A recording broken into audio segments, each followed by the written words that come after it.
This podcast is about all things related to a disparate community of Americans without a name. We are the AM, A-M-M. A for Arab, M for Muslim, and another M for Middle Eastern. By heritage and American by choice or circumstance. But more importantly, we are separated and alienated from each other. It's time to get in front of the racist PR, clean out the cobwebs, and get to the business of defining ourselves. We are here to elevate AM voices. You ready to hear some tough truths? I am Banafshe Madai-Nejad. This is Ramesh Nadeem. I'm Roy Casagranda, and this is The Defining Moment.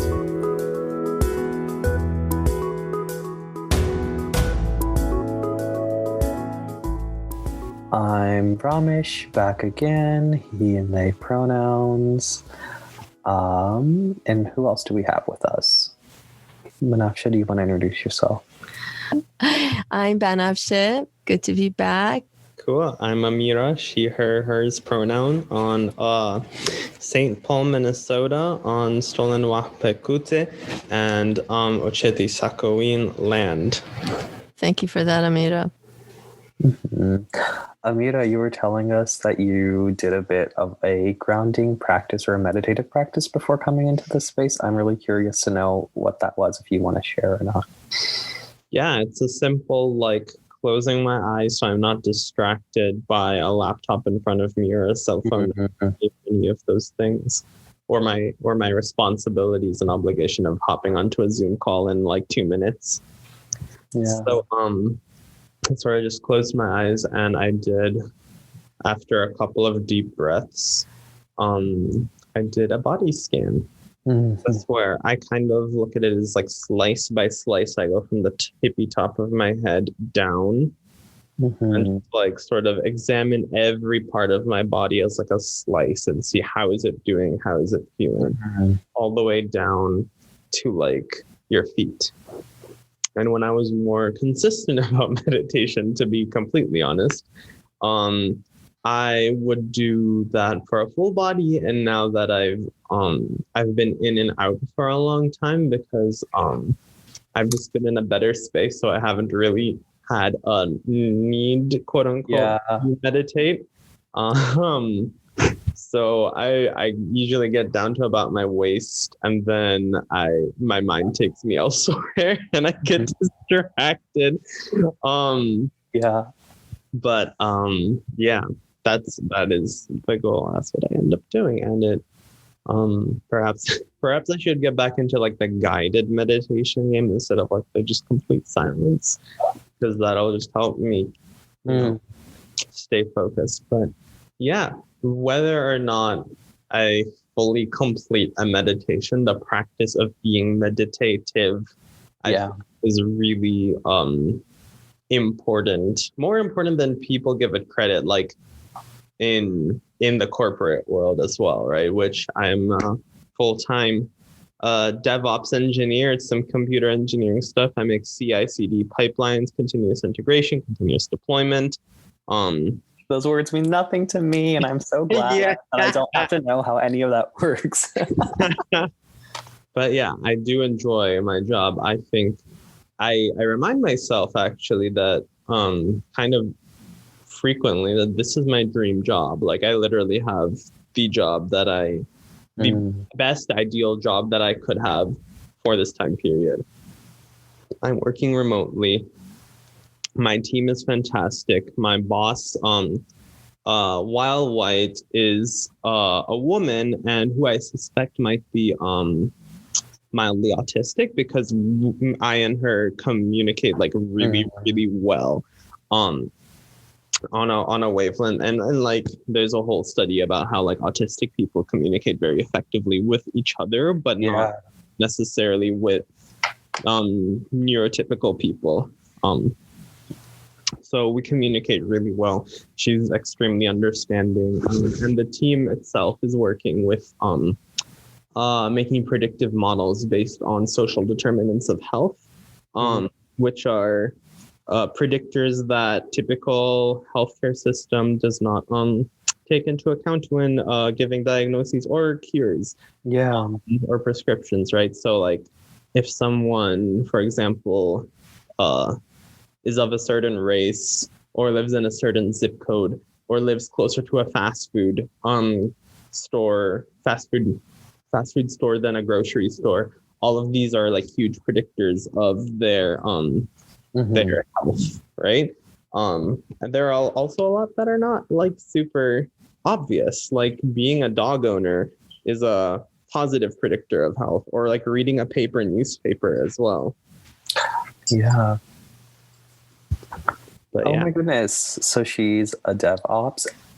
Can I call you an engineer? Is that the term? Yep. A DevOps engineer. She's working on public health issues as well, determinants of health. Amazing. What are your other, let's round you out more. What else do you sort of engage in? What does your community look like? The community, it's always weird with COVID and moving to an entirely new city where I knew about 2 people in July. So here my physical community is my fiance sitting here next to me peeling a pomegranate. I've got Sylvia, who is a former crush of mine, still kind of a crush of mine, but now she's a housemate of ours, and so she is renting one of the 3 spare bedrooms we have. Wild. I never imagined I would live in a 4-bedroom house that I would buy. So these 3 are really my COVID bubble. I've got a couple other friends outside of that who attended my proposal on New Year's Eve. Proposal to my fiance, and she accepted, and she's got the ring and everything. Okay, fine. Thank you. Yes. Oh, Lovely. So yeah, that's really my physical unit, right? I've got maybe 6 people in this bubble. About 3 of them specifically for this household. And then outside of that, there's sort of the movement in the Twin Cities area. So Twin Cities Coalition for Justice for Jamar is one that I was interacting with earlier before it got freaking cold and I got caught up with work and house stuff. But they are in contact with all of the families of the victims of police brutality in the Twin Cities. So through them, I learned about sort of like the charter amendment that's going through like Minneapolis City Council to like formally abolish the police, which has been sort of co-opted by the nonprofit industrial complex to sort of be watered down and just put the police under a different name. So I've learned about that through them. I've learned about, I've met Sumaya Aden, who is another Somali girl whose brother was a high school student shot by Minneapolis police department about 2 years ago. And she's been doing a lot of just working as a high school student herself. And it's a huge variety of people, right? From like high school students all the way up to like people in their 50s. And so I'm speaking on like the anti-war committee. Yeah. So there's like several organizations that do the sort of movement work in the Twin Cities. So Twin Cities Coalition for Justice for Jamar. This is the Twin City Marshals group. So it's a group of mostly white allies who really ensure that any protest, like leftist protests in the area, is like properly marshaled and like secure from sort of outside interference. So like they block off intersections where folks might come and like run and ram a car into the crowd. Yeah. So there's the Marshals group. There is a lot of like Hmong groups and Black groups. Specifically, there's obviously the George Floyd Square security and maintainers and as well. So tell me more about your like personal organizing journey. How did you get into this sort of stuff? Where did you first encounter like organizing work, all of that? Yeah. The last bit of community is just online, right? It's always online during COVID. So just throwing that out there. And that actually ties into my organizing work because So do you want it from the very, very beginning, or like Yes, please. Yes, very please. beginning? Okay. We like full stories. We like full people. All of that. Yes. No Right. editing. So let's go back to high school, right? Or let's go back to middle school. So where were we in middle school? What like Middle school, I was in St. Louis, Missouri. I lived in St. Louis from about the age of 2 or 3 all the way until 22 when I moved to Wisconsin. So Wait, where were you until you were 2 or 3? Kansas City, Kansas City, yep. So born in the U.S., first generation. Yes. Gotcha. Originally, sorry, I'm going way back. I'm going Family like immigrated from Bangladesh. in your mommy's belly. I was probably conceived in Bangladesh. Gotcha. Yeah. So I come here. I was born in Kansas City. I call St. Louis home because I lived there for 2 decades of my life. My mother had sort of a whim / spiritual awakening to connect really with her community and her roots, and specifically Islam. And so you'll hear from a lot of immigrants, right, that like many people in the Muslim community, like here in the States, we practice religion far more strictly than we did back home.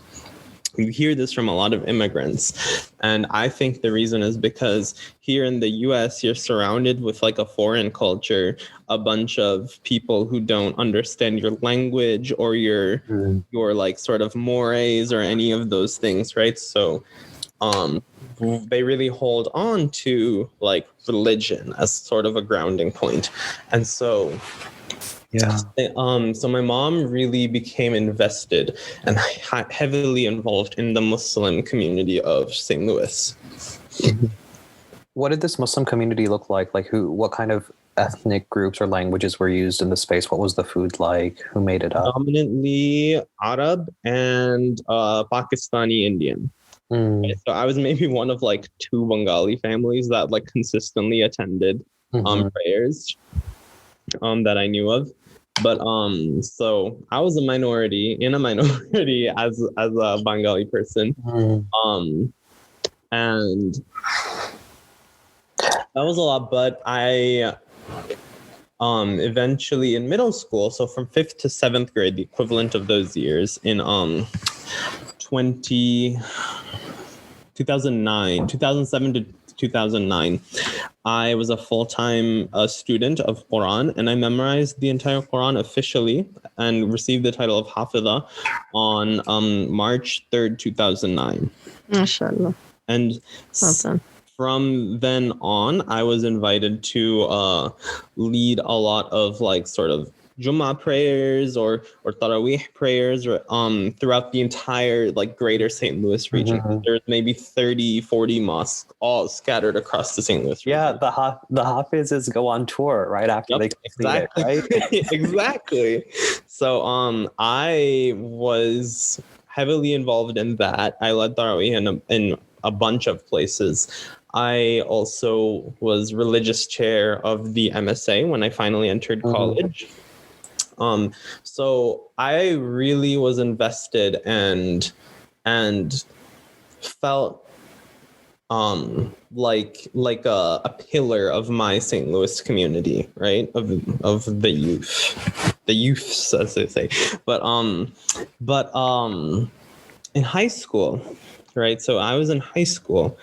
I had a realization when I fell head over heels in love with someone who at the time was also a man. And for like our audience's literacy around like language, around gender and sexuality and these kinds of things, you just said like was also a man. So can you like let us, I don't know.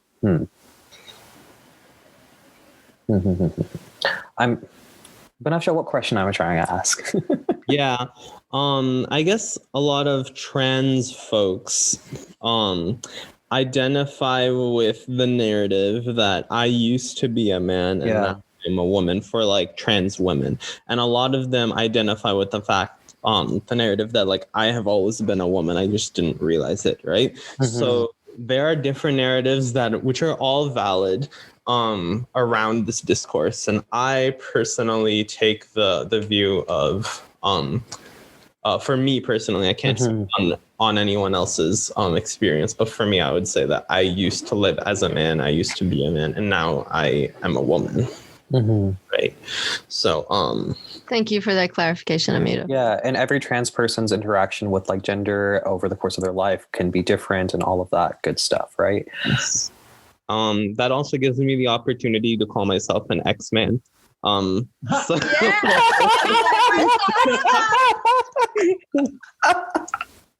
Ooh, I think that's like an added, and you have superpowers. I'd love to. honestly true. Oh. So in high school, I fell in love with someone who at the time was identifying as male, and I just fell head over heels for this guy, and I was like, there's no way I actually am like sexually attracted or romantically attracted to this guy, but I want to spend so much time with him, right? So then I asked him one day, and of course my parents were very strict, like Desi parents. Even though we were a lot poorer than the rest of the community, the like richer doctor, engineer sort of Muslim community, she aspired to a lot of the similar sort of like family structures that they had. And so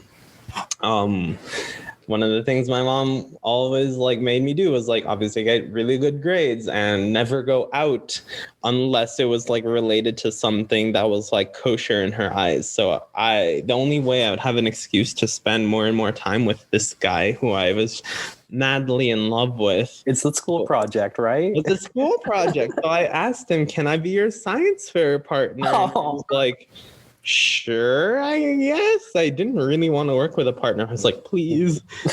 And he was like, okay, fine. So now I had an excuse to spend more and more time with him. And as I did, he picked up on the fact that I was totally into him, and he was like, you're not here for the science. You're here because you have a crush on me. I was like, a crush? No way. Absolutely not. And then he's like, no, you're gay. Like, you're into me. And I was like, no, I'm not. And then I went home and I thought about it, like just lying in bed, staring at the scene. I was like, oh my God, he's right. I'm gay. Right. And so this began my journey, I guess, into realizing sort of like that I didn't fit into the Muslim community that I so badly wanted to fit into, and so badly was putting so much of myself, pouring so much of my own like effort and time and identity into. And I imagine like there was probably a lot of sort of like love and familiarity with this community of people that you had grown up with. Oh, absolutely. Yeah. Even like still like last week, I heard one of these uncles that used to frequent the masjid, one of my favorite really nice uncles, passed away. And I was really sad. I was really fucked up about it. And I had to, like, I called or Facebook messaged my his son, who was my friend, about it.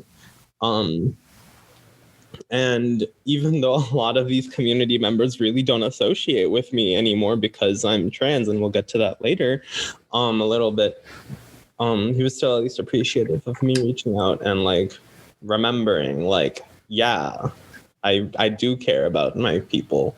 And it's insulting when people think I don't, which has happened before. Yeah, I remember after I came out of the closet. So I'm jumping around the timeline a bit here. But Mufti Minhaj, right? He was the Mufti at the, I shouldn't have said his name. Block out his name when in the final recording. Yeah. But he's a Mufti, right? Who was in the St. Louis Masjid where I grew up in, and then he went over to the Chicago area. But I visited his masjid in Chicago once after coming out as trans, and he came up to me and he was like, do you remember who I am? And I was like, of course. Like, are you stupid? Like, have you forgotten everything we went through together? And I was like, absolutely not. Right. I know it all. And I still am making the conscious choice to be trans, you know? Yeah. Yeah, I hear that. There's this implication that like if you're trans, and of course it would have been a refutation or like a rejection of this entire self that you had. Right. Like there was this understanding that of course if you're trans, then that means that all of the rest of your identities, all the rest of your life, all the rest of your community or whatever is something that you have rejected. Not us rejecting you. You've rejected us. Exactly. Or refuted us in some kind of way. Yeah. And this idea that like as a Muslim person, you have to sort of reject or be at odds with your identity in that particular kind of way. Exactly. Yeah. That's some mad projection BS right there. Right. So yeah, hopping back to the high school timeline, I figured out I was gay, and while it was really relieving to be able to like put a name to that, it was also really terrifying and like it made me fall into a despair because I, like all of these uncles and aunties, didn't know that I could reconcile the two identities. So I fell into the longest period of my life where I was actively like suicidally ideating. And it was a really hard moment in my life. And I couldn't tell anyone about it either, because if I told a white person who I went to public school with, they would just be like, it's fine, do what you want, I don't care.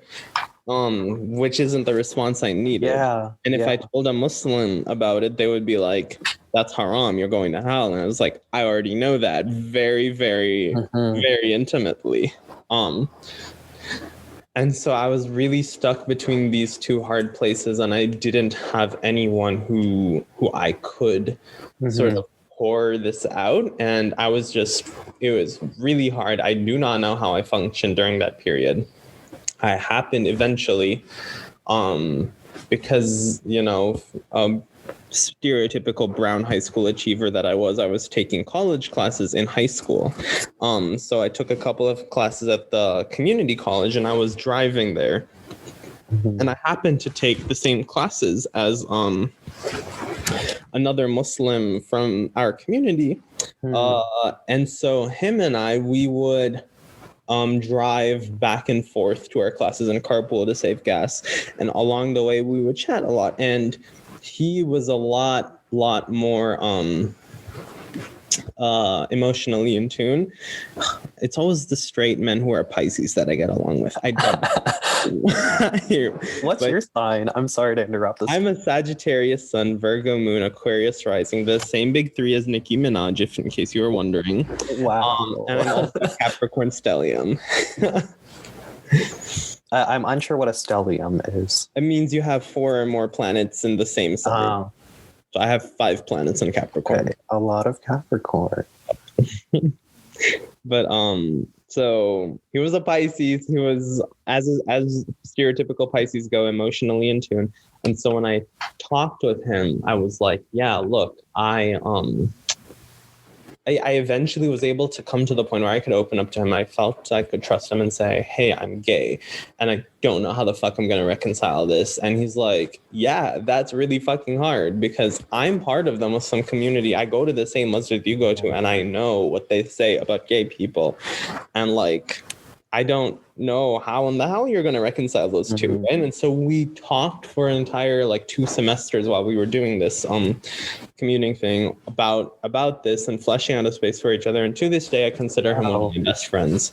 But by the time high school had finished and I was about to enter college, what I came up to by talking to him, just the two of us, in a car, no outside resources or influences or anything, was that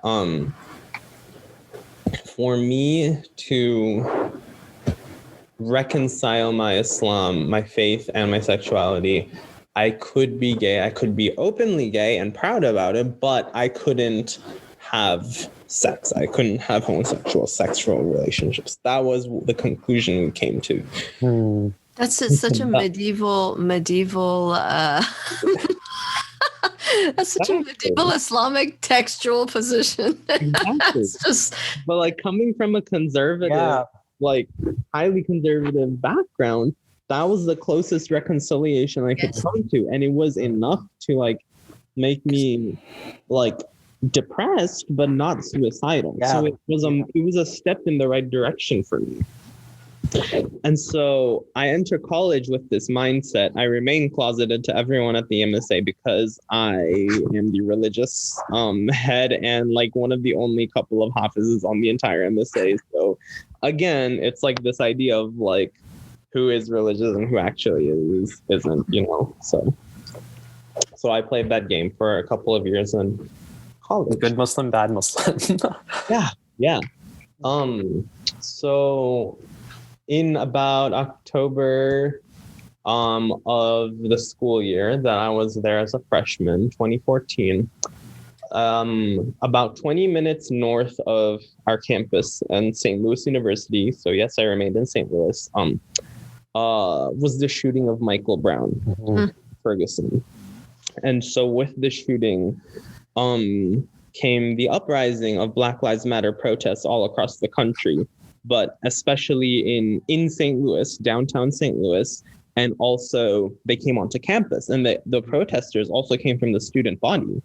And I had no idea of what this was like because my Muslim community was diverse, but it wasn't super representative of Black people. And I frequently said the N-word as well as all of the other people in the MSA. On the boys' side anyway. So I learned a lot by my method that has not failed me yet of learning other people's experiences, and that is shut the fuck up and listen. So I was able to learn a lot by just being quiet, but being in the presence of a lot of Black folks who are complaining about their treatment, about like modern day slavery, and about police forces being, you know, just killing them indiscriminately. And I was like, I don't agree with this, but I'm gonna shut up and listen because I want to know where they're coming from. And a superpower, another one of Ameera's superpowers. And by doing this process over and over again, I really learned what the movement was about for Black lives. And I learned like, yeah, these grievances are valid and they come from a real intentional history that only works in a framework of white supremacy. And so I learned what white supremacy was essentially in this context, right? Not as like individual decisions necessarily, but as systems, right? Systematic like deprivation to access of resources and stuff. So I learned what it meant to be an ally for the Black community, right? So this was my life for a lot of my freshman year. At the same time, I was and sophomore year. And Ameera, I'm sorry. Can I just? You said something that I want to hear more about, if that's okay. You said something about my freshman year. I learned how to be an ally to Black people. Can you? Yeah. Other than, was it just about shutting up and listening, or was it more? Did it become more? It became more, not during freshman year, but eventually it became more than that. But that's where it started. It started with shutting up and listening. Yeah, I'd love to hear what it became, if you want to go there. Yeah, when it comes to that, because I'll get to that. Yeah. So that was freshman year, sophomore year. Sophomore year, I was taking a class, partial differential equations, not a walk in the park, full of seniors, and I was the only sophomore in there, and I was like, oh my God, I do not understand what the teacher is putting up on the board. I'm screwed in this class if I don't make a friend who actually gets it. I have to say, I will second that. That was a very difficult class for me too. I'm right there with you. Yes. Okay. I'm glad someone agrees. So I looked around and I was like looking. Basically, I was like, who here looks like they're smart and could help, like help me do the homework? And I found two people. One of them, I went with him for like a day, and I was like, he's too boring. He's way too nerdy. And the other one, I was like, he looks really smart, and he's also really hot. And I want him to be my teacher, but I also don't know if I could focus. But the first guy turned out to be too dry, so I went ahead and was like, hey, can you help me with the homework? He's like, okay, sure. And I went to his place. And we eventually started just chatting. Like, he helped me with the homework, but we also talked about like everything else, because he turned out to also be like a video game nerd, which was great for me, a Magic the Gathering nerd. And he also turned out to be gay, and I was like, jackpot. So we developed our sort of it wasn't a relationship, like it wasn't like a boyfriend relationship or anything. I would say it's more of an entanglement, honestly.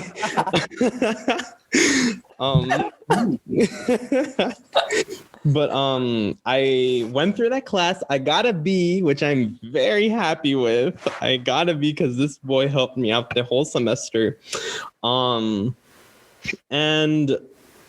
we talked about everything else, and it was really good to have like someone to talk to everything else about with, because I didn't really like the Rainbow Alliance that much, the LGBT group on campus. And the reason I didn't like them was they felt really superficial and in sort of this Yaz Queen sort of culture, right?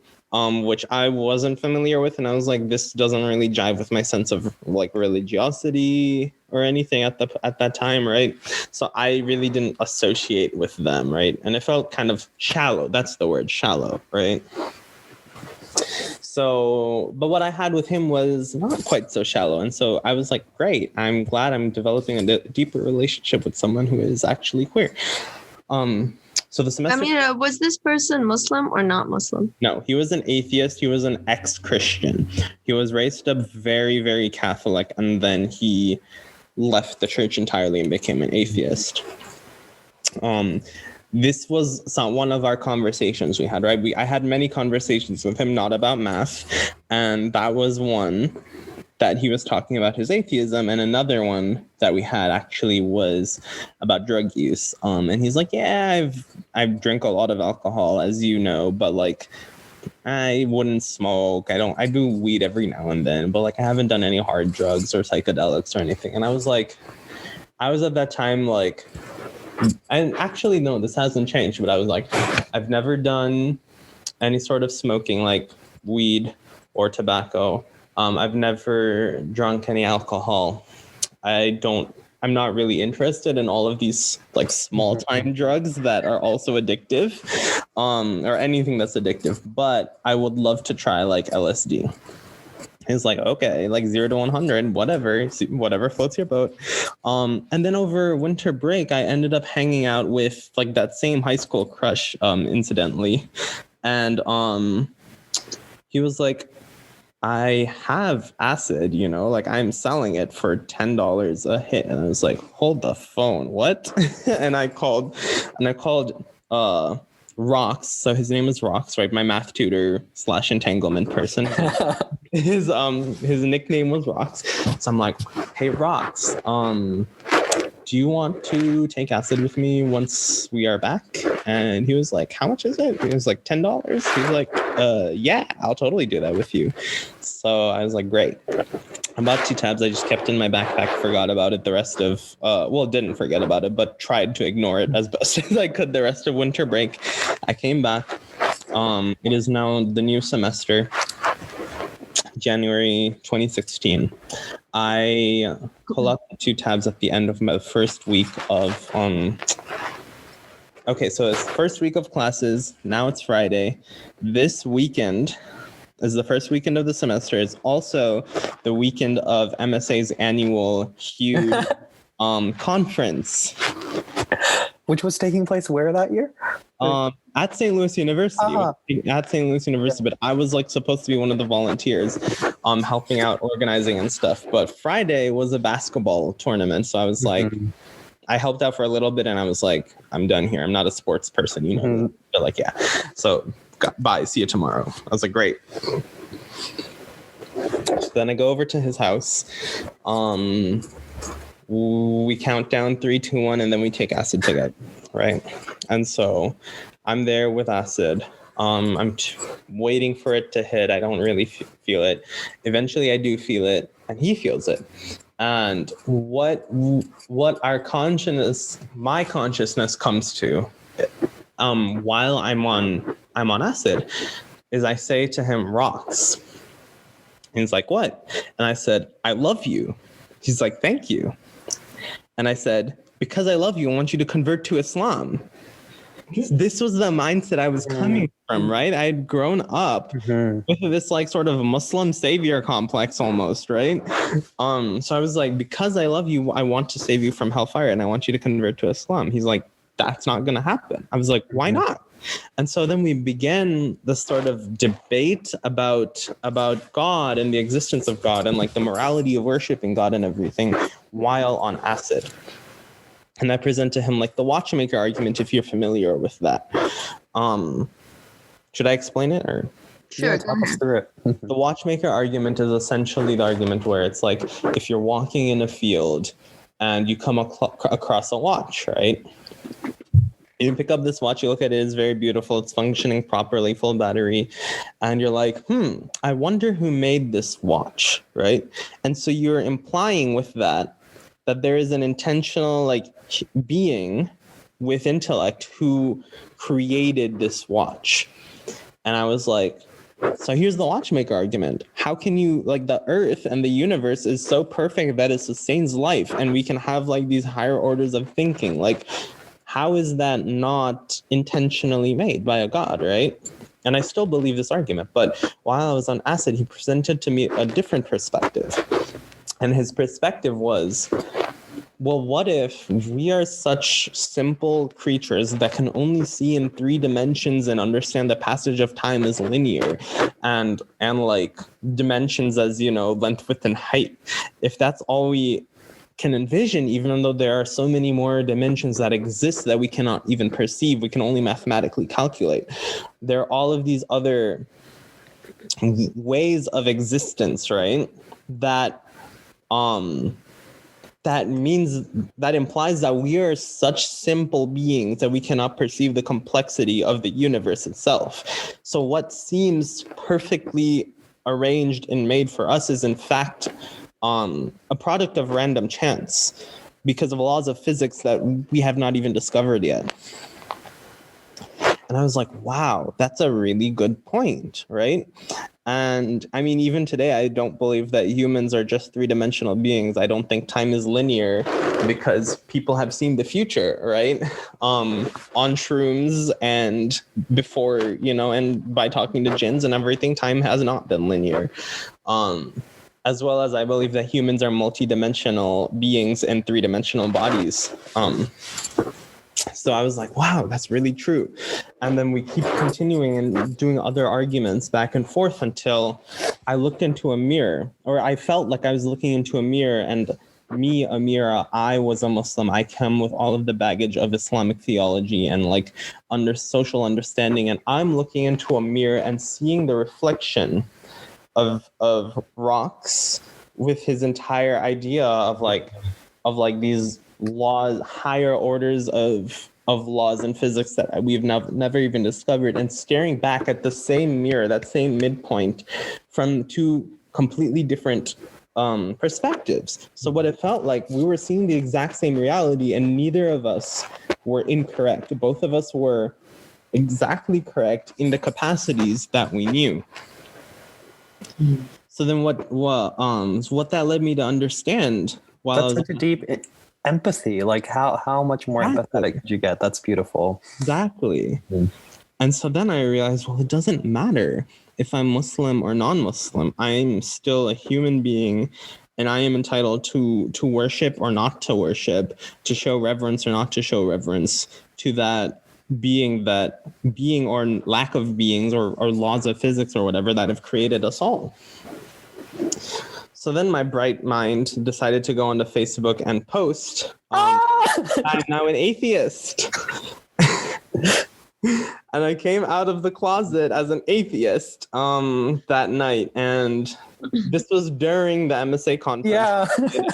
So I got over 100 messages that whole night. I was like people messaging me like on Facebook, on text, on WhatsApp, on like called and missed calls. And they were like, are you okay? Like, are you in a safe space? Like, did someone kidnap you? Like, are you being forced to say this? Blink twice, if not, you know? So you're tripping and reading all these messages? Yes, I am. Oh, Ameera, I'm sorry. By, like, so many people from my community who were like legitimately like concerned about me, but mostly concerned that why I left Islam, but they were concerned about me. And I ignored a lot of it. I was having fun, but by the time morning came around, one of my like these aunties' families, right? One of this auntie's sons had memorized the Quran alongside me, right? So that son messaged me and he was like, I'm coming right now. I'm working in Wisconsin right now, but I'm driving. I took the day off tomorrow and I'm driving all the way down to St. Louis to make sure you're okay. And I was like, oh my God. Ameera, are these the same people, or at least a subsection of them, the same people who had shunned you for coming out of the closet as far as gayness? Also getting there. So he comes, his brother comes, a bunch of other folks, they come and pick me up from Rox's place. They take me to their house and they're like, please get some sleep, because if you get some sleep, then that will mitigate the effects of the acid. I was like, okay. So I finally get to sleep. I only get 2 hours of sleep, but it was enough to sober me up like 90% of the way. Then I get up and it's like just out of the movies, right? The entire family is just like hovering over me, staring down while I'm in the bed. And they're all like, that's like, I woke up and I was like, hi, everyone, right? Nana and Nani and Auntie. And they're like, okay, he's awake. So we all go to the kitchen and we sit down. And she's made me like mozzarella cheese sticks or something like that. And so the auntie has, right? And so after like serving the food and everything, she's like sits down. She has her like fingers crossed and her hands like this. Eventually she's like, so what happened? Big auntie energy right there. Yes. Mozzarella sticks, that Midwestern touch too. And so I explained to her everything that happened, everything that I've just explained to you really when I was on acid, right? And she was like, okay, yeah, but like you're still Muslim, right? I was like, maybe, I don't know. Right? Like she's like, oh my God. And we're chatting, and I'm like, yeah, I was talking, and then Rock said this, and I was talking, and Rock said that, and she's like, who's this Rox person you keep talking about, right? She gets mad and she like snaps, and she's like, who's this Rox? And I was like, he's my boyfriend. And then she's like, okay. This is when she realizes she's a little out of her depth here, right? Yes. She looks around for help. You're right. And so she's like, I've just opened this can of worms and I'm closing it and setting it aside. We will not talk about this at this moment. And we talked about everything else, right? And eventually my mom comes, she comes, picks me up, takes me home. She is like scared out of her mind. But I'm okay, she's okay, and I go to sleep. Next morning, I'm like, it's like 8 a.m. She wakes up. She's like, we have to go. I'm like, what are you doing? I'm like waking up barely. She's like, we're going to the MSA conference because the imam's going to leave in 30 minutes and we have to get you to talk to him. And I was like, oh my God, whatever. And so we go there and it's one of these very like celebrity sheikhs. You definitely know his name, based out of Dallas and everything. So he's there. One of these Yaqeen Institute folks. And he's there and I go and I talk to him. And he's like, so are you atheist? I was like, maybe, kind of, sort of. It doesn't matter. I don't think is really the answer. Like, it doesn't matter. And then he convinces me, he's like, just to keep everyone happy, do you want to just retake the Shahada again? Say it one more time. I was like, oh, fine, whatever. And so then I say the Shahada again, right? Just for him, just so you can say that, we're Muslim and whatnot. And then I go back to the MSA conference and it's done, but they need help cleaning up. And I'm just like, I'm here. And they're all like, I'm glad you're okay, ? So yeah, that's basically how I came out of the closet, that story, right? So now I'm out of the closet as gay because now I'm telling everyone, no, I'm not atheist. I don't think I'm an atheist, but I am gay. And I tell this to my mom as well.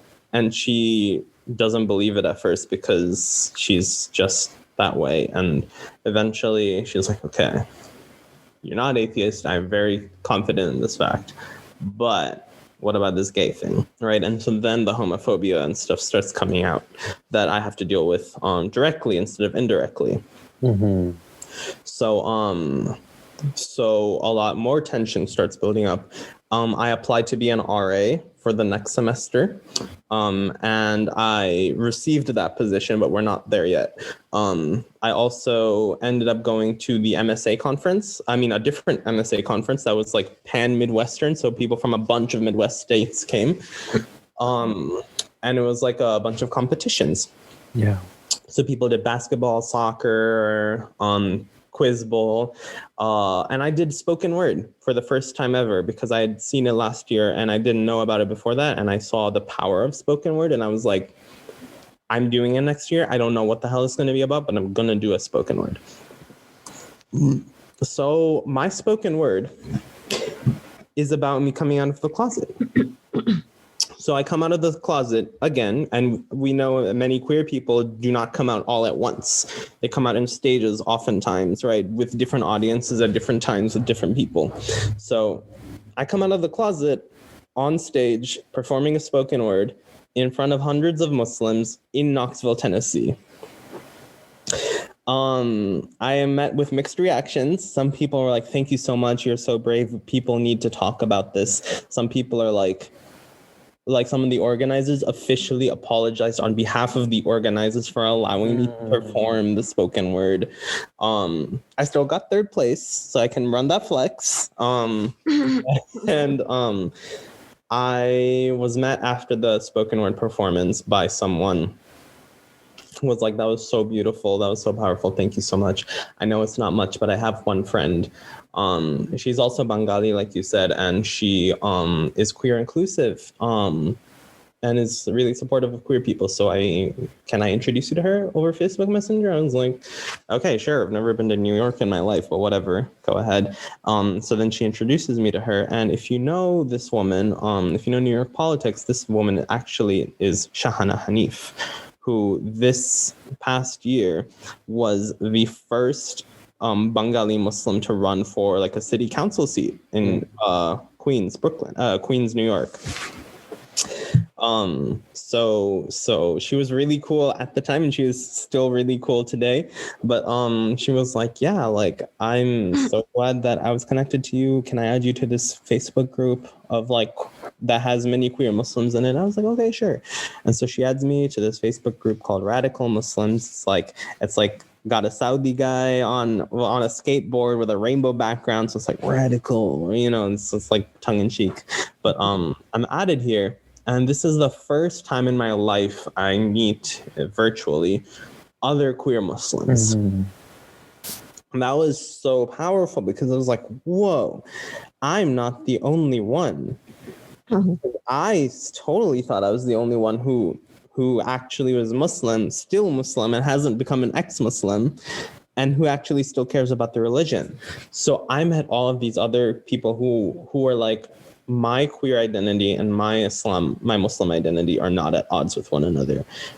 And I was like, it was so powerful and so inspiring. And while I still had doubts, they were cleared up once someone shared the Homosexuality in Islam document, the PDF by Dr. Scott Siraj Al-Haq Kugel, which talks about this and goes in depth to like the Quranic sort of verses and the justifications. And it was like, people are misinterpreting this because they're misreading the translation of this Arabic word and these verses, and they're leaving out context. And all of his arguments made perfect sense to me.